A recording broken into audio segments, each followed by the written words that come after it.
हर कोशिश में हो बार बार, करे दरियाओं को आर पार। आशाएं तूफानों को चीर के मंजिलों को छीन ले। आशाएं खिले दिल की, उम्मीदें हंसे। नमस्कार, मी कामाक्षी बर्वे, बर्वा स्किन थेरपी कडून. आजच्या बोल बर्वाच्या भागामध्ये आपण ज्यांना भेटणार आहोत त्या आहेत निलिमा मुकुंद जोगळेकर, पूर्वाश्रमीच्या निलिमा प्रभाकर बर्वे. बेसिक शिक्षण MA जॉग्रफी. युनिव्हर्सिटी खेळण्यासाठी म्हणून मी कॉलेज जॉईन केलं असं त्यांनी सहज गप्पा मारता मारता सांगितलं होतं. हे काय आहे हे आपण विचारूया असताना, पण 6वी पासून खेळणं सुरू झालं. 10वीला असताना न्यूझीलंडला खेळायला जायला मिळालं आणि 10वीच्या परीक्षेत मैत्रिणींनी मदत केली म्हणून मी 10वी झाली असं त्या मजेत सांगतात. आता हे सगळं ज्या खेळाबद्दल चाललं आहे तो खेळ आहे क्रिकेट. आणि निलिमाताई ह्या महिलांच्या क्रिकेटमधल्या पहिल्या बॅचच्या सहभागी आहेत.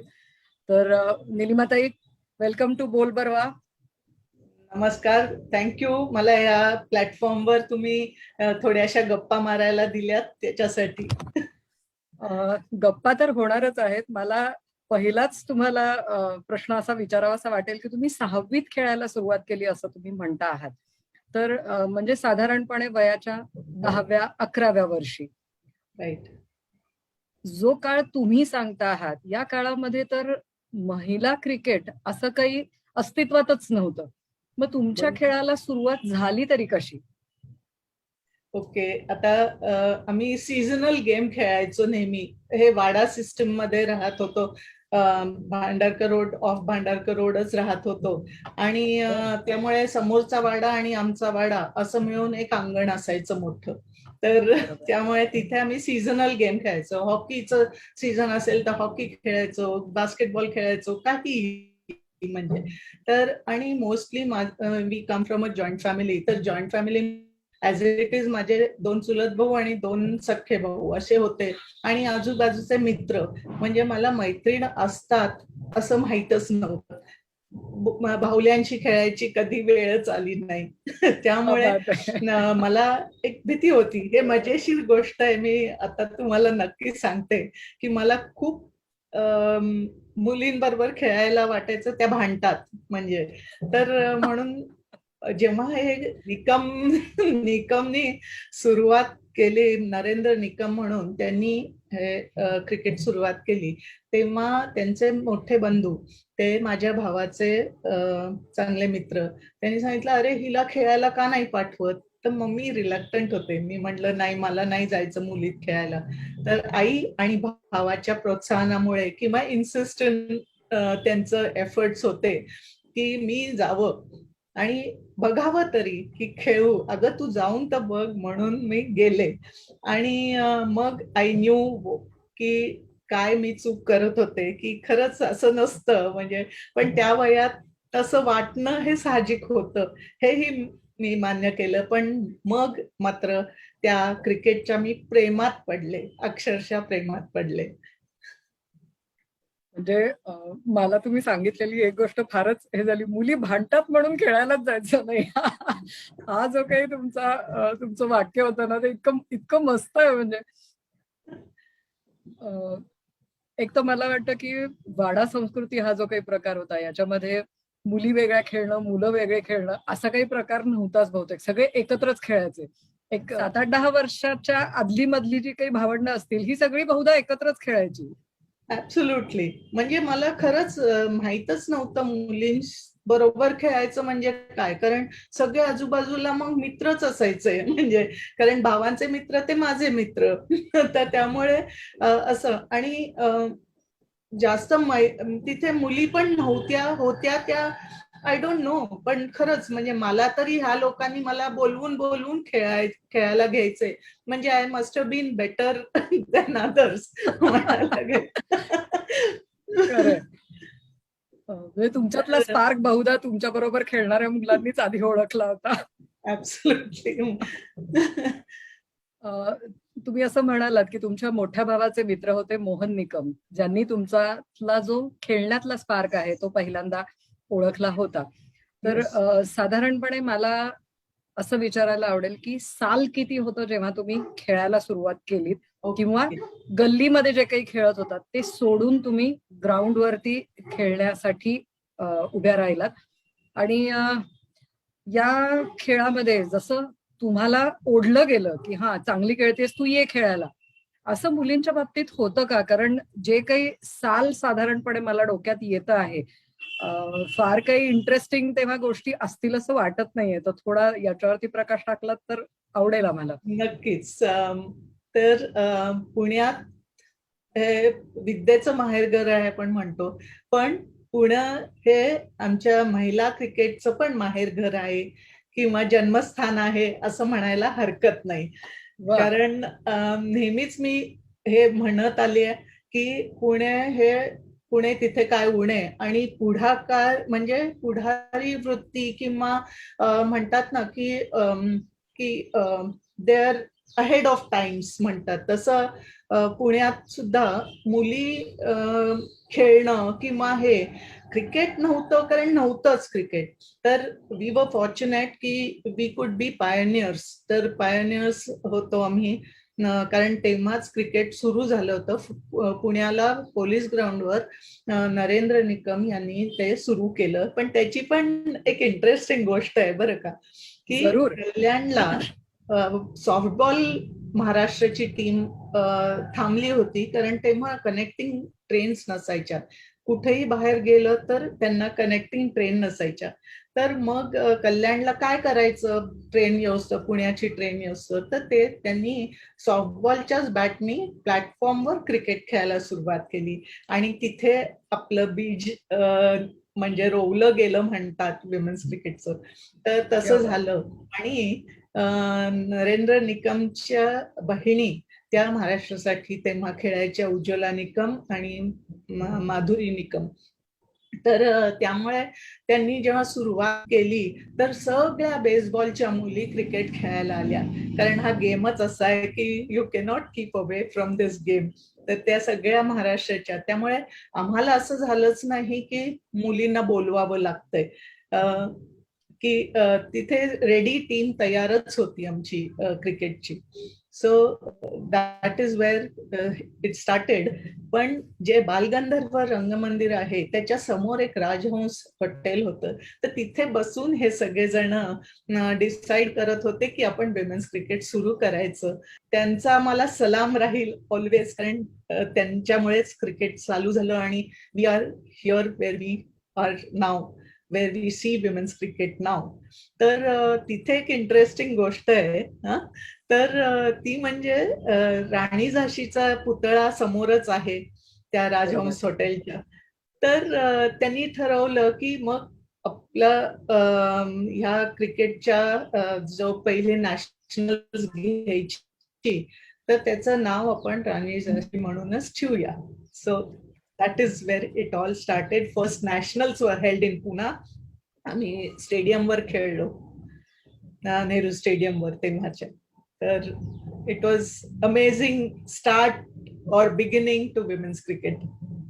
आजची मुलाखत मोहनदादा निकम जर बघत असतील तर त्यांना बोल बर्वाच्या पूर्ण टीम कडनं आणि जे कोणी आमचे व्ह्युअर्स आहेत त्यांच्याकडून खरंच जसं निलिमाताई म्हणाल्या तसा कडक सलाम आहे. कारण जो पुरुषांचा खेळ होता, या खेळमध्ये बायकांनी यावं किंवा मुलींनी सुरुवात करावी या गोष्टीची, आणि पुण्याने त्याचं पायोनियर व्हावं, हा केवळ एक योगायोग नाही तर काहीतरी संकेत पूर्वीचे असतील की झाशीच्या राणीच्या पुतळ्याकडे बघून त्यांना या स्पर्धेची कल्पना सुचली आणि टीम देखील त्यांना बहुधा सॉफ्टबॉल कडनं रेडीमेडच मिळाली असं म्हणायला हरकत नाही आहे. पण मला सांगाल, पुरुषांच्या खेळाला तर आपल्याकडे अमाप लोकप्रियता तेव्हा देखील होती. म्हणजे टेस्ट क्रिकेटसाठी 5-5 दिवस असे रेडिओच्या समोर कान लावून बसणारे, आणि हे तर ऐकलेलंही होतं. पण महिलांच्या राष्ट्रीय खेळाला मान्यता ही साल तुम्ही जर सांगितलं की कोणत्या साली हे सुरुवात झालं आणि कशी या स्पर्धांची सुरुवात झाली, तर तेही मला वाटतं आमच्या सगळ्यांना ऐकायला नक्की आवडेल. तर हे वर्ष होतं 1973. तर 73 म्हणजे तेव्हा तर म्हणजे हा 49 वर्ष सांगताय तुम्ही. Yes yes. आता असं म्हणल्यावर माझं I am revealing my age, पण काही नाही म्हणजे हरकत नाहीये. मी विचारच करते आहे की तुम्ही कितव्या वर्षी खेळायला सुरुवात केली आहे, आजचं तुमचं एज काय असेल आणि केवढा स्पॅन आहे ज्याच्यामध्ये म्हणजे आता बघताना लोकांना टीव्हीवरती आणि हे सगळं पाहायला मिळतं आहे, पण Yes. The struggles from where you have started आणि तुम्ही लोकांनी जे काही सुरू केलंय त्याच्यातले जे काही सगळे गोंधळ असतील ते तर बोलताना येतीलच, पण 73 साल म्हणजे बरोबर 49 वर्ष होत आहेत ह्या गोष्टीला. Yes yes. आणि आता we are going to celebrate 50th year by getting all these Yes. Girls from those times. नक्की करणार आहोत आम्ही. आता आम्ही सगळे सिनियर सिटीजन झालेलो आहोत मोस्टली. तर त्यामुळे वेटरन सगळे जमून काहीतरी नक्कीच आम्ही करणार आहोत पुढे. जरूर. जो काही तुमचा प्लॅन असेल त्याला ऑल द बेस्ट. आणि जेव्हा कधी तुमचा हा इव्हेंट होईल आम्ही प्रयत्न करूच की बर्वा पण तुमच्यासाठी काहीतरी एक छोटासा इव्हेंट करेल. नक्की आम्हाला आवडेल जरूर हे. थँक्यू. येस. सो तशी सुरुवात झाली आपल्या पुण्यात. आणि तेव्हा इंटरेस्टिंग म्हणजे की महेंद्र कुमार शर्मा म्हणून बेसबॉल तेव्हा ते लखनौ UP ची टीम घेऊन यायचे मुलींची. तर त्यांना मग कॉन्टॅक्ट केलं गेलं आणि त्यांनी सगळ्यांनी मिळून ठरवलं की नॅशनल्स आपण घेऊ. मुंबईची टीम पण तिथे तयार आहे, तर मुंबईला आपण इन्व्हाइट करू, UPची टीम मी आणीन असं म्हणून त्यांनी. आणि तेव्हाच बघा 73 साली it was not easy to get girls from UP to play cricket. तर तरी त्यांनी ती टीम आणली आणि एप्रिलमध्ये, म्हणजे हे जानेवारीच्या सुमारास त्यांनी ठरवलं आणि एप्रिलमध्ये त्यांनी 73 सालीच त्यांनी हे नॅशनल्स इन पुणा घेतल्या. It was amazing. आणि मजेशीर बात म्हणजे त्याच्यामध्ये UPची टीम पूर्ण 11 प्लेयर्स नव्हते त्यांच्याकडे म्हणून.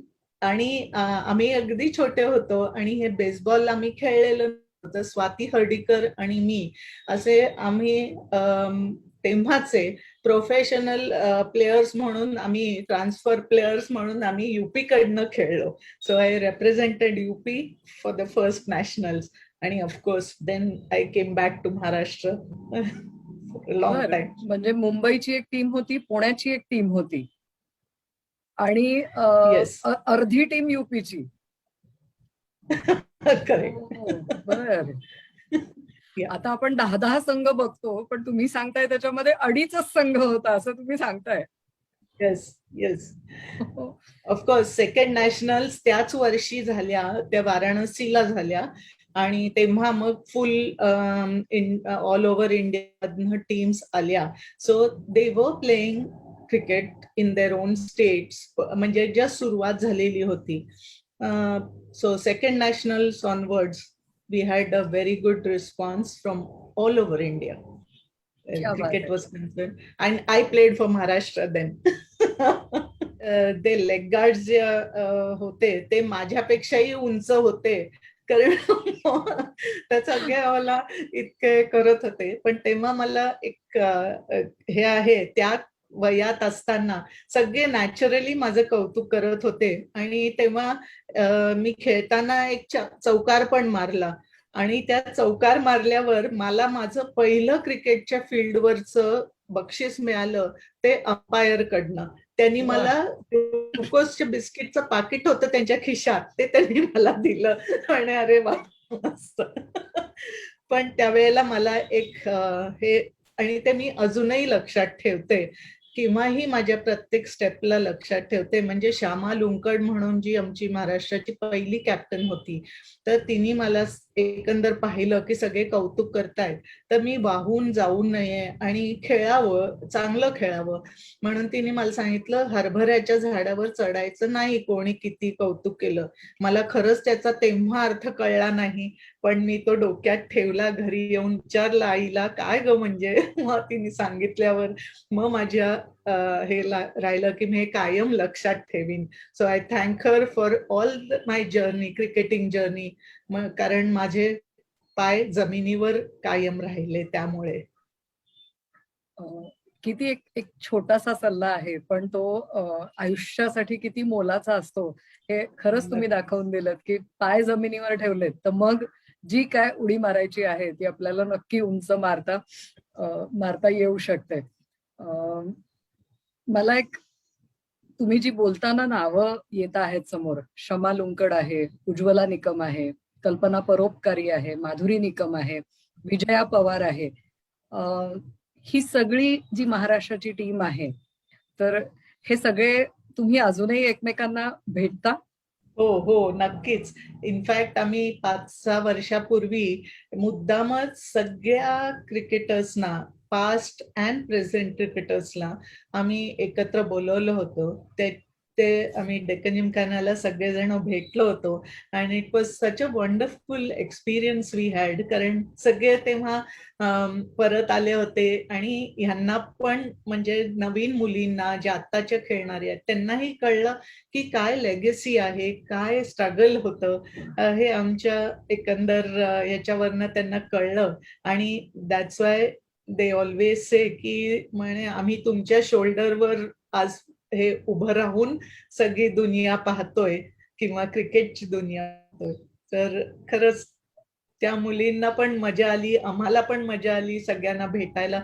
आणि वी आर इन टच. आमचा एक ग्रुप पण आहे, व्हॉट्सअप ग्रुप, आणि वी कीप मीटिंग. आणि मुख्य म्हणजे जुलै महिन्यात आम्ही झाडं लावायचं पण एक कार्यक्रम करतो.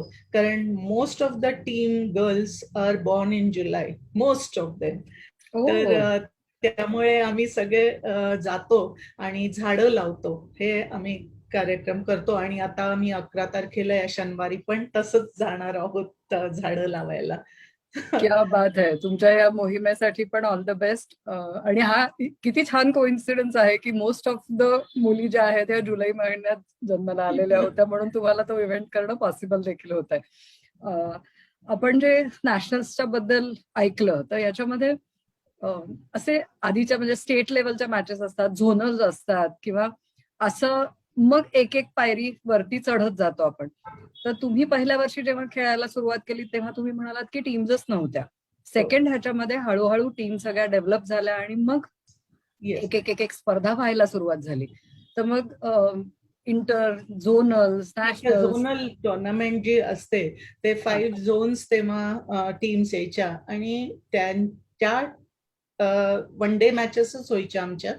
तर त्याच्यामध्ये जे चांगले परफॉर्म करायचे त्या 5 टीम मधनं, आणि it was to be best of the zone team. त्यामुळे खूप छान स्टँडर्ड होतं. आणि तिथे मग आम्ही जर जिंकलो तर मग किंवा तिथे परफॉर्मन्स केला तर आम्हाला इंडिया कॅम्पला जायला मिळायचं. आणि that is where we got a entry forward म्हणतात तसं, एक स्टेप पुढे असं आम्ही जाऊ शकायचो. आणि मग India camp and then India असं खेळायला सुरुवात केली. तर पहिल्या वर्षी तर नक्कीच मी म्हणलं तसं मी खूप छोटी होते तेव्हा, मला काही तेव्हा हे खेळायला म्हणजे एवढं परफॉर्म करायला मिळालं नाही. पण सेकंड झोनल्स जेव्हा झाल्या तेव्हा माझा परफॉर्मन्स पाहून I was selected for India camp. आणि तिथनं आणि लाईक आय सेड 76 पासनं माझी cricket journey for international matches सुरू झाली. 76 पासून तुम्ही खेळता आहात म्हणजे हो हो हो. तेव्हाच मी तुम्हाला सांगितलं की न्यूझीलंडला जायला मिळालं मला. तर ते that was the year I went to New Zealand.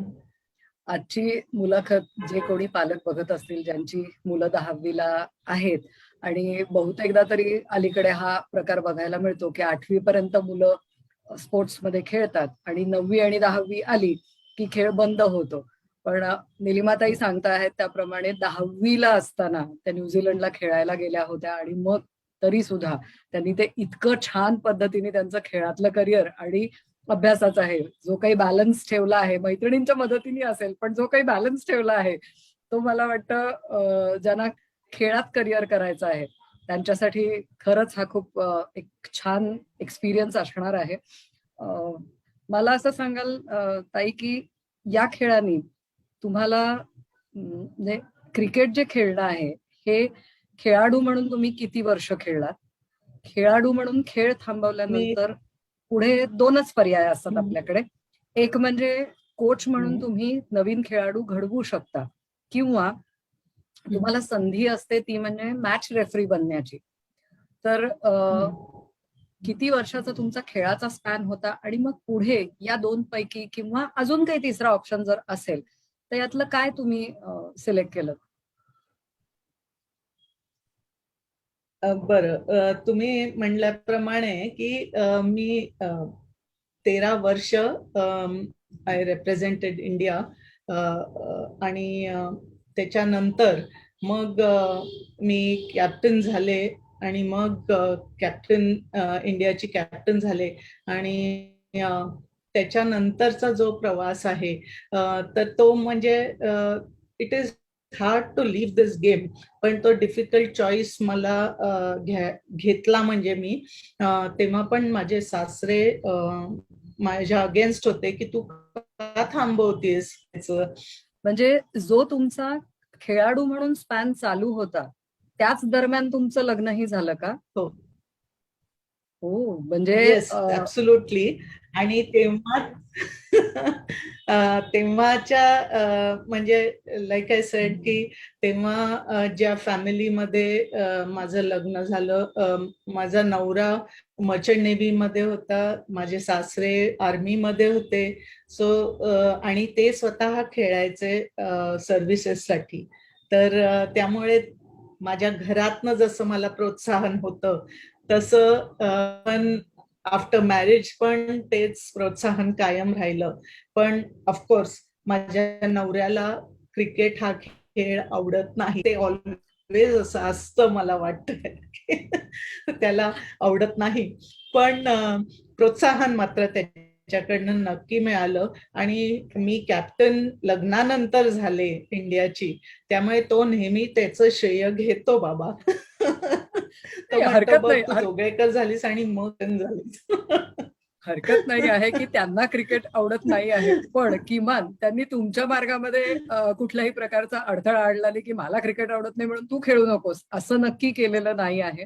So तो जो सपोर्ट तुम्ही म्हणता आहात त्याप्रमाणे तुम्हाला बर्वे या तुमच्या माहेरच्या फॅमिलीकडून पण मिळाला आणि जोगळेकर या तुमच्या नवीन आयुष्यामध्ये पण तुम्हाला मिळाला.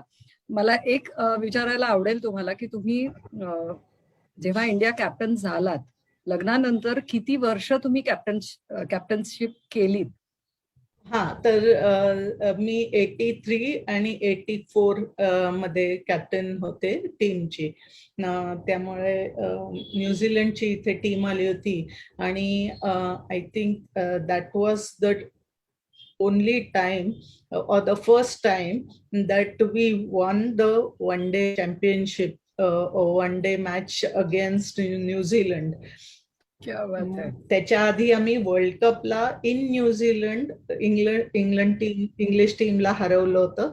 पण this was on Indian soil first victory होती ती तेव्हा माझ्या कॅप्टन्सी खाली. So it was wonderful to lead the team. कारण एक here at a peak you leave the game.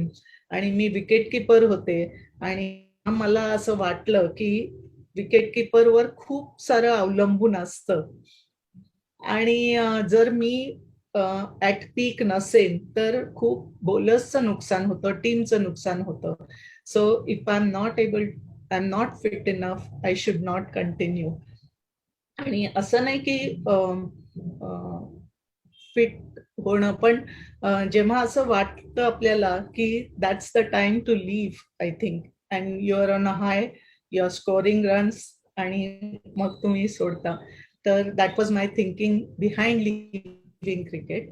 आणि मग माझी दुसरी जर्नी सुरू झाली माझ्या नवऱ्याबरोबर ऑन द शिप. त्यामुळे आम्ही शिपवर खूप मी प्रवास केला त्याच्याबरोबर. मर्चंट नेव्ही मध्ये असल्याने खूप ठिकाणं पाहायला मिळाली. आणि माझ्या आजीचं पूर्ण नाही झालं, कारण तिला वाटलं की मी लग्न केलं, मी माझं घरच समुद्रावरच होतं, त्यामुळे फिरत राहिले. त्यामुळे तिला फार वाईट वाटलं की मला खूप घरी राहिली नाही मी कधी. आणि त्याच्यानंतर मग जेव्हा असं की तुम्ही म्हणलात तसं की I was interested in giving back to the game, कारण तुम्हाला असं वाटतं की तुमचा अनुभव याचा कोणाला दुसऱ्यांना पण हे व्हावा, उपयोग उपयोग झाला व्हावा. पाहिजे. आणि मी कोचिंग पण करत, मी NCA ची लेवल 1 कोच आहे, त्याच्या परीक्षा दिल्या होत्या. सो मी सुरुवात केलीच होती कोचिंगला. आणि मला एक हे शौक होता की जिथे जिथे महाराष्ट्राची टीम जाऊन खेळायची तिथे इफ पॉसिबल मला ड्रायव्हिंग खूप आवडतं, टू गो ड्राईव्ह टू से बँगलोर, हैदराबाद, मुंबई. आणि जाऊन जेव्हा खेळायच्या ह्या मुली तेव्हा मी जायचे आणि बघायचे matches. I use to spend my own money that time. तर इट सो हॅपन दॅट जेव्हा विमेन्स क्रिकेट मेन्स क्रिकेटमध्ये किंवा BCCI मध्ये आलं किंवा they took over women's cricket, ती बॉडीज वेगळ्या होत्या. Women's cricket association of India was set आणि BCCI वॉज ऑलवेज सेपरेट. तर मग शरद पवार जे जेव्हा प्रेसिडेंट होते तेव्हा आणि शुभांगी कुलकर्णी तेव्हा इन्सिडेंटली ती महाराष्ट्राचीच प्लेअर आहे, ती पण सेक्रेटरी होती विमेन्स क्रिकेट असोसिएशन. ती त्यांनी मिळून म्हणजे हे मर्ज केलं विमेन्स क्रिकेट इन BCCI. आणि that is wear everything changed for women's cricket. कारण BCCI ही एक म्हणजे एक सपोर्ट आपल्याला विमेन्स क्रिकेटला मिळाल्याने सगळ्या फॅसिलिटीज वगैरे ज्या आपल्याला टीव्हीवर मुली खेळतात ते दिसतंय ते डेफिनेटली BCCI. आणि त्याच्यामध्येच त्यांनी एक नवीन संकल्पना सुरुवात केली होती, म्हणजे जी कुठल्याही देशाने ही केली नव्हती, ती म्हणजे मॅच रेफरी त्यांनी BCCI मध्ये अपॉइंट करायला सुरुवात केली होती, विमेन मॅच रेफरीज. तर म्हणून आम्ही त्यावेळेला 5 जणी विमेन मॅच रेफरीजना ऑल ओव्हर इंडियातनं, आणि तेव्हा क्रायटेरिया असा होता की इंडियासाठी मॅच रेफरीनी जर व्हायचं असेल तर खेळलेलं पाहिजे. वेअर एज मेन्स क्रिकेटमध्ये त्यांना फक्त रणजी ट्रॉफी जर काही पर्टिक्युलर 50-25 मॅचेस खेळलेल्या असतील तरच त्यांना मॅच रेफरी होता यायचं, पण विमेनना the criteria was India players. So we became match referees, first match referees in the world. कारण तेव्हा परदेशातही कोणी मॅच रेफरी नसायचं match referee. So everywhere I was fortunate to be a pioneer or part of the pioneering group. So it was wonderful to start something new. खरंच आहे, म्हणजे मला ऐकताना सुद्धा ते इतकं छान वाटतंय की पहिल्या बॅचच्या क्रिकेट खेळणाऱ्या खेळाडू म्हणून पुन्हा जेव्हा खेळणं थांबवलं आहे तुम्ही, तेव्हा मॅच रेफरी तेही जगात पहिल्या विमेन मॅच रेफरी म्हणून. म्हणजे रेकॉर्ड्सवर रेकॉर्ड्स चालू आहेत, ग्राउंडवरही असतील किंवा ग्राउंडच्या बाहेर देखील असतील. येस. सो आणि match referee is a interesting concept, म्हणजे की त्यांचा जॉबच असा आहे की वी आर, दे से की we are the eyes of BCCI. आम्ही जेव्हा डोमेस्टिक क्रिकेट जेव्हा खेळवतो म्हणजे मॅच रेफरी म्हणून जातो, तर तेव्हा मॅचसाठी there are lot of agencies which are involved. म्हणजे प्लेयर्स लोक तर असतातच, मग त्यांचे खाणं पिणं, म्हणजे अगेन मग ग्राउंड कंडिशन, आणि आता heavy equipment, really expensive equipments are being use. म्हणजे जे सुपर शॉप असतात किंवा कटिंग ग्रास कटिंगचे इक्विपमेंट्स असतात आणि मेंटेनन्सचे इक्विपमेंट्स, ते आर रिअली एक्सपेन्सिव्ह आणि BCCI provides this to all the state associations. तर मग त्यांना असं पाहिजे असतं की in what conditions are all these facilities kept by the state association. So we have to also take into consideration की नीट वापरतात की नाही आणि त्याचा वापर होतोय की नाही, किंवा त्यांचे काही कंप्लेंट्स असतील तर we are the eyes of BCCI along with आमचे मॅच रेफरीजचे ड्युटीज असतात. ऑन फील्ड काही बघायचं असेल, ग्राउंडची कंडिशन बघायची असेल. That's why in India I am proud to say की इन इंडिया जे remotest part of the country आपल्याकडे इतके छान इन्फ्रास्ट्रक्चर आहे, अनबिलिव्हेबल, एकापेक्षा एक जास्त. म्हणजे पार गुवाहाटी पर्यंत सुद्धा म्हणजे इतकी सुंदर स्टेडियम्स बनवलेली आहेत प्रत्येक, आणि त्याच्यात मोठा हातभार BCCIचा आहे, कारण त्यांनी अक्षरशः कानाकोपऱ्यात क्रिकेट नेलेलं आहे. धर्मशालेचं आपण पाहतो की तिथे फ्यू इयर्स बॅक काही नव्हतं जेव्हा, आणि मग तिथे असं स्टेडियम बनवणं हे रिमार्केबल आहे. Infrastructure is amazing and nowhere you will find so many grounds, international standard grounds, one better than the other आहेत. आणि it is marvellous to see the progress along with cricket from the eyes of match referee. पण मी 13 वर्ष match referee आता आहे, त्यामुळे त्याच्यात पण टप गेलं. म्हणजे अजूनही तुम्ही मॅच रेफरी म्हणून काम वंडरफुल. करता आहात. आणि त्या ह्याच्यामध्ये पण हो हो, इंटरनॅशनल मॅचेस पण काही आम्ही इंडियात ज्या झाल्या त्याच्या पण आम्ही रेफरीज होतो. They use to call it because these were official ICC matches, त्यामुळे इंटरनॅशनल मॅचेस, त्यामुळे तेव्हा अजून ICC मध्ये मॅच रेफरीजना जायला हे नव्हतं, विमेन मॅच रेफरीजना. तर they use to have a remote match referee, but we use to do the match referees work as match managers. So we have done lot of matches. Again, first day and night match under floodlights as match referee. So there are a lot of firsts, and it's been really wonderful journey to see all this. कारण जेव्हा आपण म्हणतो की आपण जे शून्यातनं सुरुवात केली होती ते आता ह्या रूपाला आलेलं आहे, ते पाहण्यात खरंच गंमत वाटते आणि छान वाटतं. कुठेतरी प्राऊड फिलिंग येते की कुठेतरी आपला पण थोडा खारीचा हातभार आहे ह्या गोष्टीत. त्याचं फार हे वाटतं की कौतुक आहे. म्हणजे कौतुक वाटतं की छान वाटतं ह्या मुलींना पाहताना, आता लाईव्ह क्रिकेट खेळताना, स्मृती मंधाना, मिताली राज यांना खेळताना पाहताना, झुलन गोस्वामी, आणि they at one time or the other I have seen them play from young when they were young. So it is wonderful to see their progress, definitely. जी नावं आता लोकांच्या ओठावरती रुळायला सुरुवात झालेली आहे, जसं तुम्ही सांगितलं की स्मृती मानधना असेल किंवा मिताली राज असेल.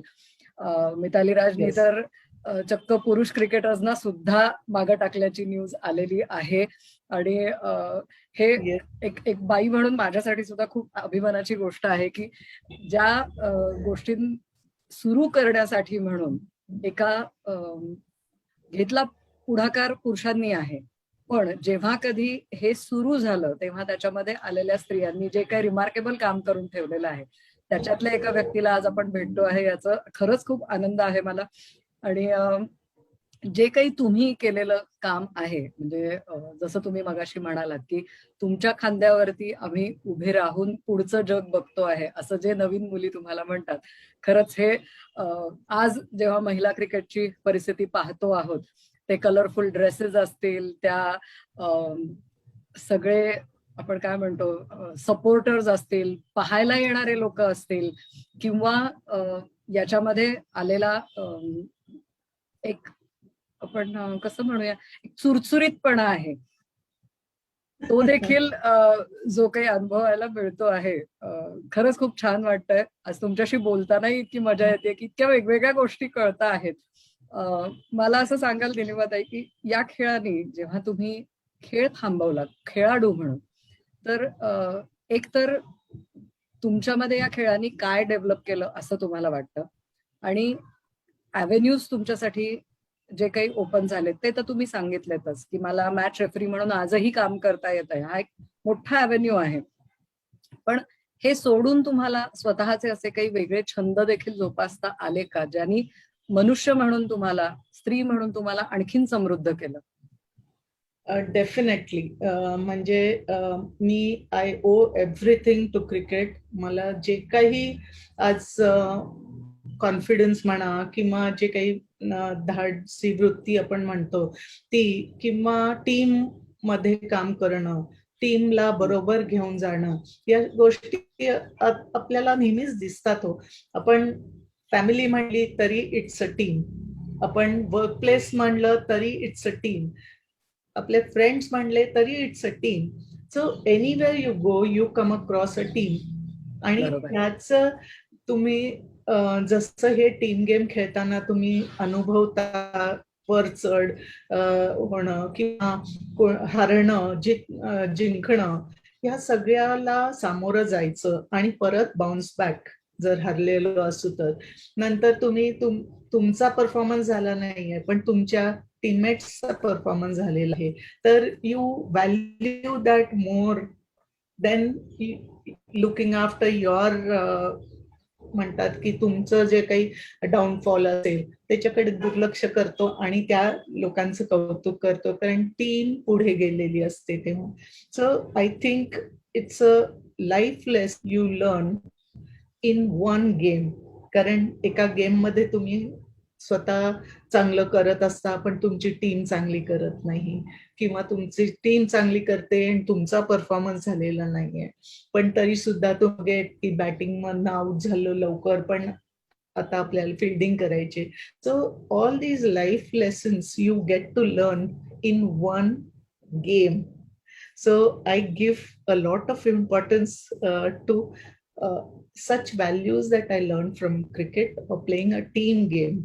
आणि ते मला सगळ्या फील्डमध्ये कामी येतं आणि त्याचा वापर पण मी करते. तर मला शौक म्हणला तर मी माउंटनिअरिंग पण एक टेक्निकल पीक आहे पंचुली म्हणून, पंचचुली. तर ते 5 पीक्स आहेत. तर तिथे एक आर्मीचं मल्टी डिमेन्शनल एक्सपिडिशन होतं, तेव्हा मी तिथेही गेले आणि तिथला अनुभव म्हणजे कसं छोट्या छोट्या गोष्टीतनं आपल्याला शिकायला मिळतं. तर तिथे आम्ही एका सर्टन हाईटला गेलो आणि that time I was feeling proud. And I have achieved something because this was long after I stopped playing cricket. तर त्यामुळे मला माहित नव्हतं मी करू शकेन, ते करू शकले, म्हणून मला ते जास्त छान वाटलं. आणि आम्ही just we were resting to have some water, आणि तेव्हा एक म्हातारी बाई तिथे होती, काहीतरी काट्या कुट्या गोळा करून ती आपल्या पाठीवर वाहून नेणार होती. ती पण थांबली होती, तर ती उठायला लागली, म्हणून मला वाटलं I should go help her. पण माइंड यू, तिच्याकडनं मी तिला हेल्प करायच्या ऐवजी तिने मला हेल्प करायला, कारण मी ते उचलायला गेले तर it was such a heavy object that she was carrying. That basket was so heavy that I lifted. Sorry. पण दिस लेडी ती ते उचलणार होती आणि ती तिच्या दररोजच्या कामासाठी ते करत होती. इथे आम्ही आमच्या शौकसाठी गेलेलो होतो, आणि that's when again my feet again came back to mother earth. मी म्हटलं अरे आपण काय एवढं मोठं ग्रेट केलंय, ही या बाई बघा की तिला दररोज she has to struggle to survive. आणि I am proud for nothing. म्हणजे मी अक्षरशः मग मला वाटलं, आणि again she help me learn a life lesson, you can say. मदत करायला तिला मी गेले पण तिने मला खूप मदत केली. खूप छान सांगितलं ताई तुम्ही की खेळ तुम्हाला समृद्ध व्हायलाही शिकवतो आणि आयुष्यात मिळणारे काही असे अनुभव असतात की जे तुम्हाला समृद्ध करून सोडतात. तर ही दोन्ही टोकं तुम्हाला या खेळाच्या जर्नीमध्येच अनुभवायला मिळाली असं तुम्ही जे सांगता आहात हे व्यक्ती म्हणून तुम्हाला किती डेव्हलप करत गेलं आहे हे तर आज तुमच्याशी बोलताना खरंच जाणवत आहे. मला एक गोष्ट तुम्हाला अजून अशी विचारावीशी वाटेल की महिला क्रिकेट हे आज तरी चांगल्या पद्धतीने एस्टॅब्लिश झालेलं दिसतं आहे. लोकांना बघायला आवडतं आहे. खेळातली टेक्निक सुधारली आहेत. जसं तुम्ही म्हणालात की बीसीसीआय मध्ये महिला क्रिकेटचा हे मर्ज झाल्यानंतर सामन्यांची संख्या वाढली असेल, बाहेरून खेळायला येणारे खेळाडू वाढले, आपल्याला बाहेर जायला मिळणं हे वाढलं. या सगळ्यामध्ये मागच्या पिढीने जे स्ट्रगल अनुभवलंय ते मात्र ह्या पिढीला फारसं अनुभवायला मिळत नाही. इतक्या वर्षांच्या तुमच्या अनुभवानंतर नवीन येणाऱ्या खेळाडूंना त्यांचे पाय जमिनीवर राहावेत म्हणून तुम्ही काय सांगू शकाल? आता ह्याच्यात पण मी एक गोष्ट सांगू इच्छिते की फॉर्च्युनेटली काय झालं होतं, मी खेळत असताना मला एकदा ब्लाइंड लोकांची, अंध लोकांची मॅच पाहायला त्यांनी बोलवलेलं होतं चीफ गेस्ट म्हणून. तर मी ते गेले आणि it was a I opener, really I opener. Blind लोकांनी मला आय ओपन केले माझे. हा एक अनुभव आय विल नेव्हर फॉरगेट. अंध लोकांच्या सुद्धा वेगळ्या क्रिकेट मॅचेस असतात? येस. आणि त्यांचा बॉल ते आवाजाने, कारण ते बघू शकत नाहीत म्हणून त्या आवाज, त्याच्यात काहीतरी असं हे केलेलं असतं की तो आवाज येतो त्याचा. आणि त्यांचे ऐकण्याचे सेन्सेस खूप डेव्हलप झालेले असतात. तर ते खेळताना मी म्हटलं हाऊ आर दे प्लेइंग. तर मग मला कारण काहीच कल्पना नव्हती या ब्लाइंड क्रिकेट बद्दल. म्हटलं त्यांना कळतंय कसं बॉल हे करायला. आणि तरी ते म्हणजे डोळे नसताना ते बॉल पकडत होते, फिल्डिंग करत होते, बॅटिंग करत होते, मारत होते. म्हटलं काय म्हणजे हाऊ इज इट पॉसिबल. आणि मी इथे खेळतेय आणि मी आउट होते जेव्हा की मला बॉल दिसत असतो.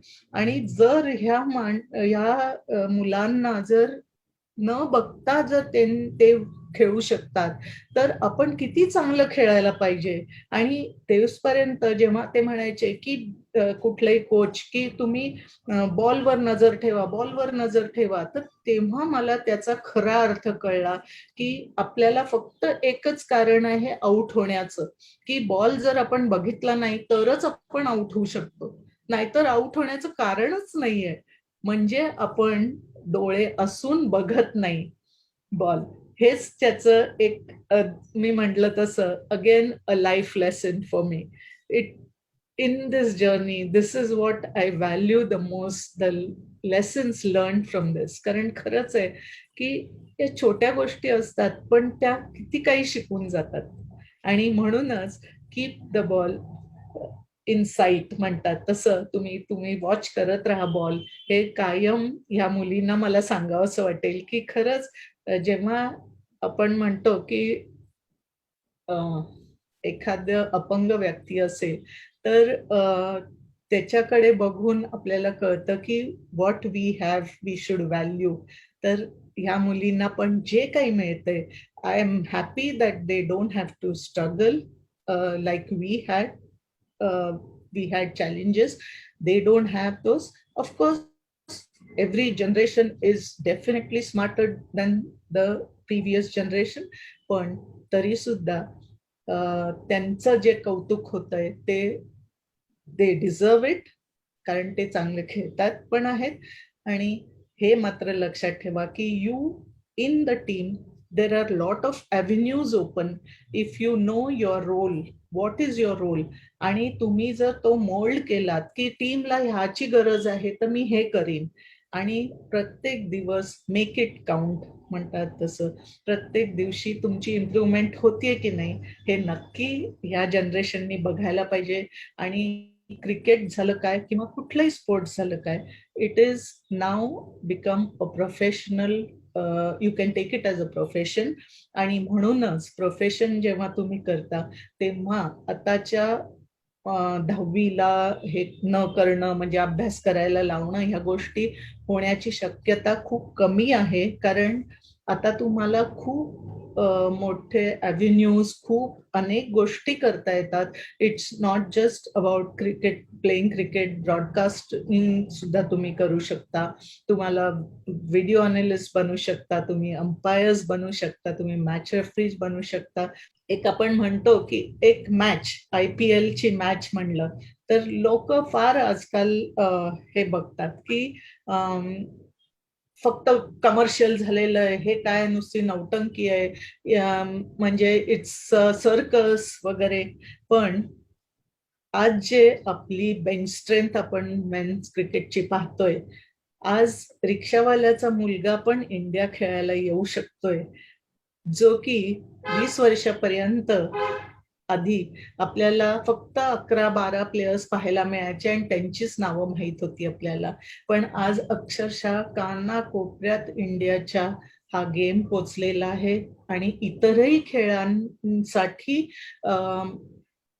हे म्हणजे BCCI मदत पण करते. खूप स्पोर्ट्सना, ऑलिम्पिक स्पोर्ट्सना पण खूप मदत करते. आणि एक इव्हेंट आपण म्हणून एक मॅच बघूया. त्याच्यामध्ये जर इतक्या काही एजन्सीज विचार इन्वॉल्ड की आज केटरर्स झाले, आज तिथे इतके प्रेक्षक येतात, तर त्याच्यासाठी जे काही इन्फ्रास्ट्रक्चर लागतं आणि त्याच्यासाठी मॅनपॉवर जी लागते, आज किती लोकांना एका मॅचसाठी एम्प्लॉयमेंट मिळते. तर you look at it as BCCI is a big company, corporate company आहे, which is providing employment to so many people.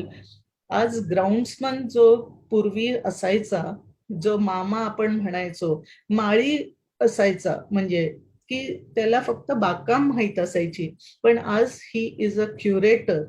There are lot of courses to become one curator for BCCI. त्यांना त्या ह्याच्यातनं सगळ्यात जावं लागतं आणि he becomes a curator of a, कारण तुम्हाला ते स्टँडर्डचं ग्राउंड बनवायचं असतं. So now every aspect or every work has dignity in it, जे काय पूर्वी नव्हती. म्हणून हे जस्ट नौटंकी म्हणून न पाहता, it is generating interest in people, it is generating employment for so many people, आणि त्याच्या अनुषंगाने येणाऱ्या खूप चांगल्या गोष्टी. It may be hotels that they are staying in, broadcasting, किती advertisers are coming in.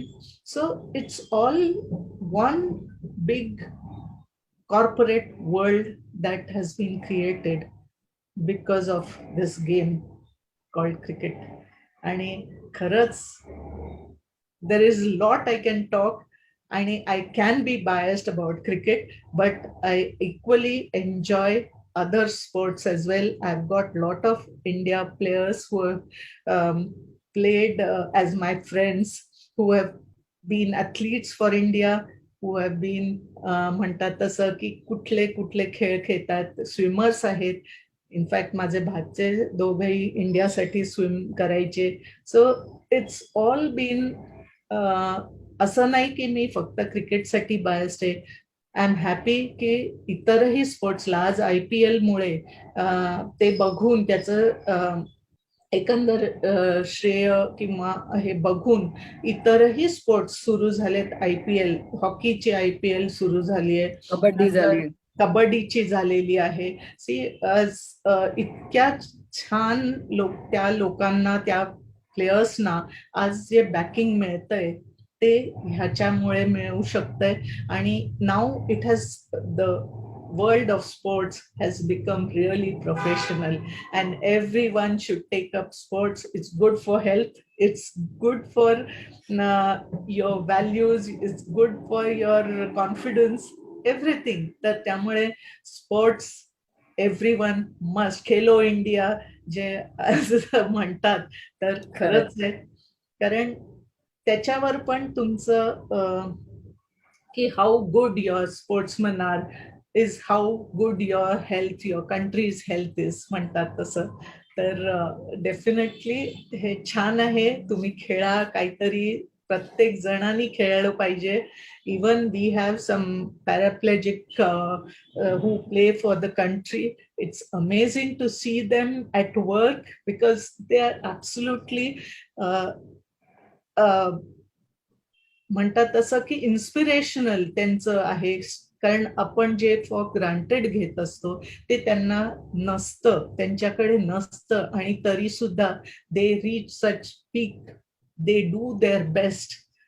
And this is what I will say की anyone taking up anything, try and do your best म्हणतात तसं. खरंच try and do your best in whatever field you choose. मी एक गुरुमंत्र दिल्यासारखं केलं आहे ताई, की do whatever but try to do your best. आणि तुम्ही अशा कित्येक गोष्टींचा बेस्टचा बेंचमार्क घालून दिलेला आहे. कित्येक गोष्टींसाठी तुम्ही पहिल्या म्हणून उभ्या राहिलेल्या आहात. एक नवीन येणाऱ्या खेळाडूंना तुम्ही कसं पुढे जा हेही सांगितलं. ज्या खेळासाठी तुम्ही पुढे जाणार आहात त्या खेळामध्ये काय काय असू शकतं, खेळ हा काय काय गोष्टी पुढे आणून देऊ शकतो हे सुद्धा तुम्ही खूप छान मोकळेपणाने सांगितलं. की कित्येकदा ह्या विषयावर चर्चा सुद्धा नाही होत, पण आज तुम्ही खूप छान मोकळेपणाने आजूबाजूच्या गोष्टी देखील सांगितल्यात की ज्या खेळाशी निगडीतच आहेत. आणि अशाच पद्धतीने येणाऱ्या खेळाडूंना इन्स्पिरेशन मिळत राहो. तुमच्यासारखे सिनियर्स आहेतच त्यांना मदत करायला. आज तुम्ही आमच्या इथे आलात, बोलबर्वाच्या आमच्या सगळ्या लोकांशी तुमचे अनुभव शेअर केलेत, गप्पा मारल्यात, नवीन येणाऱ्या लोकांसाठी काही वस्तुपाठ घालून दिलेले आहेत. त्याबद्दल खरोखरच बर्वा स्किन थेरपीकडून, बर्वाकडून तुमचे मनपूर्वक आभार की आज आपण आमच्या इथे आलात. ऍक्च्युली तुम्हाला थँक्यू म्हणायचंय, कारण हे अनुभव शेअर करायला मला तुमची जी कल्पना आहे की खूप वेगवेगळ्या फील्ड मधनं येणाऱ्या व्यक्तींचा तुम्ही हे घेताय, त्या मानाने माझं काम फार काही असं विशेष नाहीये, पण तरी तुम्ही मला ह्या फील्डमध्ये बोलायला परवानगी दिलीत किंवा एक प्रोत्साहन दिलं किंवा प्लॅटफॉर्म दिलात. तर तुमचे आभार, तुमच्या संस्थेचे आभार, आणि तुम्हाला पण खूप खूप शुभेच्छा पुढल्या कार्यासाठी. थँक्यू ताई, थँक्यू. थँक्यू.